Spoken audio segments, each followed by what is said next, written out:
Welcome to the Slop Temple. We pray this video helps. In this video, I will explain how to change the oil in your Hyundai Accent. First, gather your supplies: new oil, an oil filter, a drain pan, a wrench, and a funnel. Make sure your car is on a level surface and cool before you begin. Safety is key, so always wear gloves and eye protection to prevent any injuries. Now, let's drain the old oil. Find the oil drain plug, usually located at the bottom of the oil pan. Position your drain pan directly underneath it.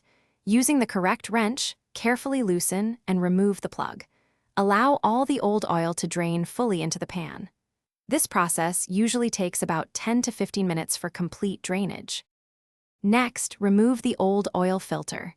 You might need an oil filter wrench for this. Once it's off, take your new filter and apply a thin film of fresh oil to its rubber gasket. Screw on the new filter hand tight, then give it an extra quarter turn. Don't forget to reinstall the drain plug securely. Finally, it's time to add the fresh oil. Locate the oil fill cap on your engine. Using a funnel, slowly pour in the recommended amount and type of new oil.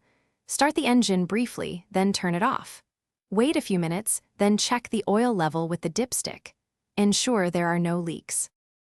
Thanks for watching. Consider subscribing if we helped you.